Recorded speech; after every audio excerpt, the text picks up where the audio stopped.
ਸੈਲਾਬ ਦੀ ਵਜ੍ਹਾ ਨਾਲ ਚੈੱਕ ਕਰੋ ਤੁਸੀਂ ਕਿੱਦਾਂ ਜਾ ਰਹੀ ਆਵਾਮ ਤੇ ਖਤਰੇ ਦੀ ਜਿਹੜੀ ਇਹ ਘੰਟੀ ਹੋ ਗਈ ਹੈ, ਵੱਜ ਗਈ, ਅਲਾਰਮ ਵੱਜ ਗਏ। ਬਾਕੀ ਅੱਲਾ ਖੈਰ ਕਰੇਗਾ। ਲੋਕ ਸ਼ਿਫਟ ਹੋ ਰਹੇ ਨੇ ਕਿਉਂਕਿ ਕਾਫੀ ਜ਼ਿਆਦਾ ਪਾਣੀ ਆਇਆ ਹੋਇਆ ਨੇ ਰਾਵੀ ਦੇ ਵਿੱਚ। ਉਹਦੀ ਵਜ੍ਹਾ ਨਾਲ ਨਾ ਲੰਘਣਾ ਪੈਣਾ ਤਾਂ ਖਿਆਲ ਨਾ, ਉਹ ਜਗ੍ਹਾ ਬੜੀ ਖਤਰਨਾਕ ਹੈ। ਚੈੱਕ ਕਰੋ ਰਾਸਤਾ ਸਾਰਾ ਟੁੱਟਿਆ ਹੋਇਆ। ਇਹ ਤੋਂ ਪਹਿਲਾਂ ਅਸੀਂ ਲੰਘਦੇ ਰਹੇ ਹਾਂ, ਹੁਣ ਅਸੀਂ ਦੁਬਾਰਾ ਫਿਰ ਲੰਘਾਂਗੇ। ਹਾਂਜੀ ਕੀ ਫੜਿਆ ਦਿਖਾਓ। ਬਹੁਤ ਦਾਣੇ ਫੜੇ ਆ ਥੱਲੇ ਬੰਦੇ ਦੇ। ਓਏ ਹੋਏ ਹੋਏ ਏਡੇ ਵੱਡੇ ਮੱਛੀਆਂ ਫੜ ਲਈਆਂ। ਪਤਾ ਮੈਂ ਤਾਂ ਚੁੱਕਣ ਕਹਿੰਦਾ ਸੀ ਗੱਡੀ ਲਿਆਵਾਂ। ਸਾਰੀ ਦੇਖੋ ਮੱਛੀਆਂ ਫੜੀਆਂ ਉਸਤਾਦ ਨੇ। ਤਾਂ ਕਿੱਥੋਂ ਆਏ ਹੋ ਜੀ? अस्सलाम वालेकुम दोस्तों, की हाल चाल? ठीक ठाक उम्मीद कर सारे लोग खैरियत नाल होंगे। तो तुसीं देख रहे हो हाफिज़ अबू बकर व्लॉग्स यूट्यूब चैनल मेरा। लाइक करो, शेयर करो, सबसक्राइब करो। तो अज असीं आए अपनी नहरां दे उत्ते माशाअल्लाह तुहानूं दिखा रहे हैं की सूरत हाल है, क्योंकि लोग बड़े परेशान है कि पानी के सैलाब का करके लोग ज़्यादातर डर रहे हैं। रावी दे विच पानी बड़ा आ गया है, बड़ी गल्लां बातां हो रही ने। मैं कहा तुहानूं लाइव प्रूफ दिखाना है। मेरे भरा जिहड़े दूर बैठे है, जिन्होंने पता नहीं है, बाहर बैठे ने।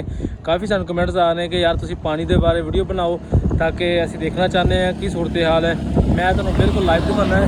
चेक करो उस्ताद जी, पानी जिहड़ी सूरत हाल है कि नहरां बंद कर दित्तियां गईयां हैं। कोई खतरा नहीं है ज़्यादातर। अगर ज़्यादा खतरा होंदा ना तो नहरां नहीं बंद करनियां सी। अगर खतरा है भी है तो फिर हाल सानू इधर साइड से कोई खतरा नहीं है, क्योंकि नहर बिल्कुल बंद है। सानू नहर टुटने का डर नहीं है। अगर खतरा हैगा भी है तो कोई परेशानी नहीं है, क्योंकि नहर बिल्कुल बंद कर दी हैं। तुसीं देख सकते हो लाइव। ये है कि साड़ी पक्की नहर, ये 704 बड़ा शहरी गुलपुर के कोले 36 के कोले नहर आंदियां ना, ये सारियां सारी देखो।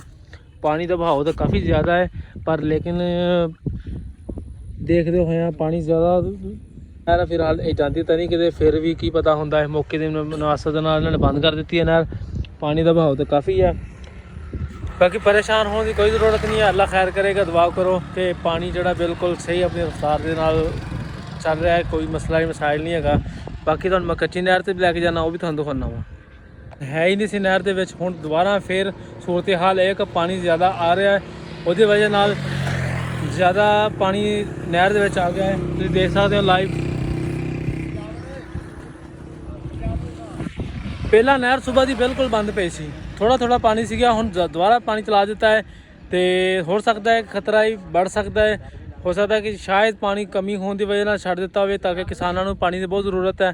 तो तुसीं देख सकते हो लाइव कितना तेज़ पानी आ रहा है। चेक करो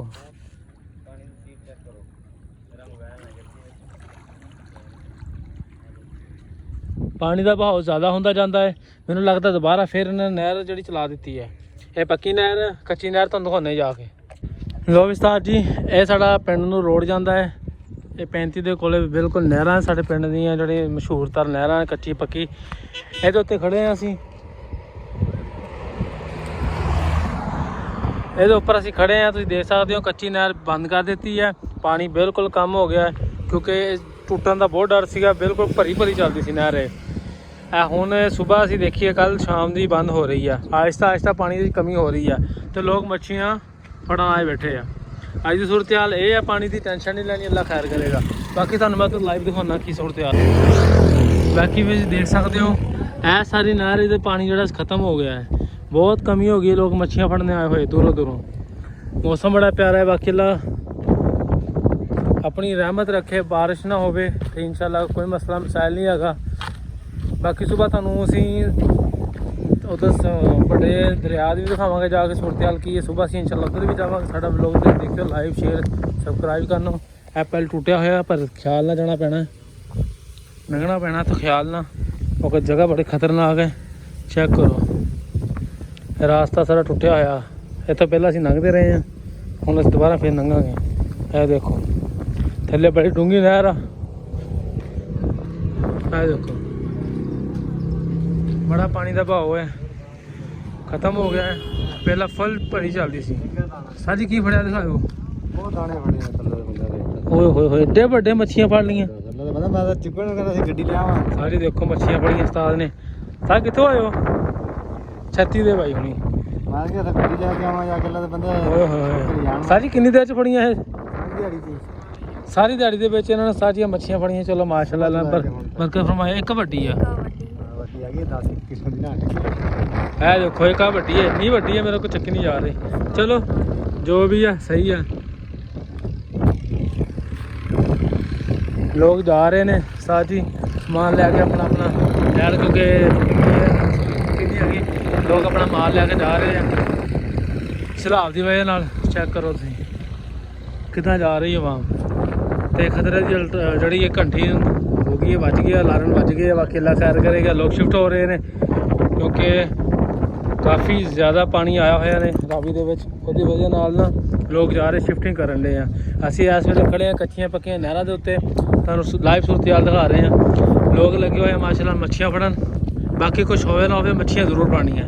ਚੈੱਕ ਕਰੋ ਪਾਣੀ ਬਹਾਓ ਕਾਫੀ ਕਮ ਹੋ ਗਿਆ ਹੈ, ਪਰ ਮੱਛੀ ਇੰਨੀ ਹੈ ਨਹੀਂ। ਭਾਈ ਨੇ ਸੁਬਾਹ ਦੀ 2-3 ਮੱਛੀਆਂ ਫੜੀਆਂ, ਵੀ ਛੋਟੀਆਂ।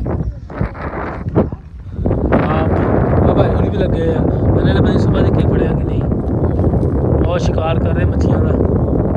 ਮੌਸਮ ਬੜਾ ਪਿਆਰਾ ਠੰਡਾ ਜਿਹਾ ਹੋ ਗਿਆ, ਹਰ ਬੰਦਾ ਦਿਲ ਕਰਦਾ ਕਿਤੇ ਸੈਰ ਤੇ ਜਾਈਏ। ਬਾਕੀ ਪਰੇਸ਼ਾਨ ਨਹੀਂ ਹੋਣਾ, ਆਪਣੀ ਸੂਰਤ-ਹਾਲ ਜਿਹੜੀ ਹੈ ਬਿਲਕੁਲ ਠੀਕ ਹੈ ਫਿਲਹਾਲ ਤੱਕ ਤਾਂ। ਅਗਰ ਕੋਈ ਮਸਲਾ ਮਿਸਾਲ ਹੋਇਆ ਵੀ ਤੇ ਨਹਿਰਾਂ ਬੰਦ ਪਈਆਂ ਵਾ, ਇਨਸ਼ਾਅੱਲਾ ਉਮੀਦ ਹੈ ਕਿ ਪਾਣੀ ਦੇ ਵਿੱਚ ਦੁਬਾਰਾ ਨਹੀਂ ਆਏਗਾ। ਅਗਰ ਆ ਗਿਆ ਅੱਲਾ ਨਕਲੀਰ, ਉਮੀਦ ਹੈ ਕਿ ਬੜਾ ਆਵਾਮ ਤਾਵਨ ਕਰੇਗੀ ਇਨਸ਼ਾਅੱਲਾ ਆਪਣੇ ਇੱਕ ਦੂਜੇ ਦੇ ਨਾਲ। ਤੇ ਇੱਧਰ ਕੋਈ ਸ਼ਾਇਦ ਦੀ ਸਾਨੂੰ ਜ਼ਰੂਰਤ ਨਹੀਂ ਹੈ, ਕੋਈ ਸ਼ਾਇਦ ਕੈਂਪ ਵਗੈਰਾ ਨਹੀਂ ਲਗਾਏ ਗਏ, ਕੋਈ ਅਲਾਰਮ ਨਹੀਂ ਵੱਜਿਆ ਇੱਧਰਲੀ ਸਾਈਡ ਤੇ, ਕੋਈ ਇਸ਼ੂ ਨਹੀਂ ਹੈਗਾ। ਇਹ ਕੱਚੀਆਂ ਪੱਕੀਆਂ ਨਹਿਰਾਂ ਸ਼ੋਰਕੋਟ ਰੋਡ ਤੇ ਕੈਂਟ ਦੇ ਉੱਤੇ ਆ। ਕਾਫੀ ਜ਼ਿਆਦਾ ਪਾਣੀ ਸੀਗਾ ਜਿਹੜਾ ਖਤਮ ਹੋ ਗਿਆ। ਉਹ ਲੋਕ ਕਾਫੀ ਜ਼ਿਆਦਾ ਮਜ਼ਾ ਲੈਣ ਆ ਰਹੇ, ਠੰਡੀ ਹਵਾ ਚੱਲਦੀ ਹੈ। ਚੈੱਕ ਕਰੋ ਸਾਜੀ, ਉਹ ਜਿੱਥੇ ਤੱਕ ਮੇਰਾ ਤੁਸੀਂ ਦੇਖ ਰਹੇ ਹੋ ਕੈਮਰਾ, ਉਹ ਦੇਖੋ ਮੱਛੀਆਂ ਫੜਨ ਦੇ। ਇੱਧਰ ਭਾਈ ਬੈਠੇ ਆ, ਇੱਧਰ ਵੀ ਹੈ, ਉਹ ਭਾਈ ਹੁਣੀ ਵੀ ਫਿਰਦੇ ਆ ਮੱਛੀਆਂ ਫੜਦੇ, ਕੋਈ ਮਸਲਾ ਨਹੀਂ ਹੈਗਾ। ਲੈ ਵੀ ਉਸਤਾਦ ਜੀ ਮੇਰੇ ਨਾਲ ਦੇ ਆ, ਤੁਰੇ ਫਿਰਦੇ ਆ, ਵੀਡੀਓ ਬਣਾ ਰਹੇ ਆ। ਇਹ ਮੇਨ ਰੋਡ ਚੱਲ ਰਿਹਾ ਹੈ, ਆਵਾਮ ਕਾਫੀ ਇੰਜੋਏ ਕਰਨ ਆਈ ਹੋਈ ਹੈ, ਜਿਵੇਂ ਸਮੁੰਦਰ ਦੇ ਆਵਾਮ ਨਹੀਂ ਆਉਂਦੀ ਇਸ ਤਰ੍ਹਾਂ ਹੀ ਹੋਈ ਹੈ। ਇਹ ਪੁਲ ਟੁੱਟੇ ਹੋਏ ਆ ਜੀ, ਅੱਲਾ ਹੀ ਖੈਰ ਕਰੇ ਜੀ। ਦੋਸਤੋ ਤੁਸੀਂ ਦੇਖ ਸਕਦੇ ਹੋ ਪਾਣੀ ਦੀ ਸਤਹ ਕਿੰਨੀ ਹੈ, ਤਕਰੀਬਨ 5 ਫੁੱਟ ਹੈ ਜੀ ਪਾਣੀ। ਜ਼ਿਆਦਾ ਜੋ ਸਤਹ ਹੋਏਗੀ 11 ਫੁੱਟ 12 ਫੁੱਟ ਤੇ ਪਾਣੀ ਆਏਗਾ। ਤੁਸੀਂ ਲਾਈਵ ਦੇਖ ਰਹੇ ਹੋ, ਪਾਣੀ ਬਿਲਕੁਲ ਕਮੀ ਹੈ, ਬੰਦ ਕਰ ਦਿੱਤੀ ਹੈ। ਠੀਕ ਹੈ, ਜ਼ਿਆਦਾ ਜਿਹੜੀ ਸਤਹ ਹੈ ਪਾਣੀ ਦੀ ਬੰਦ ਹੋ ਗਈ ਹੈ। ਲੋਕ ਬੜੇ ਮਜ਼ੇ ਦੇ ਨਾਲ ਮੱਛੀਆਂ ਫੜ ਰਹੇ ਨੇ।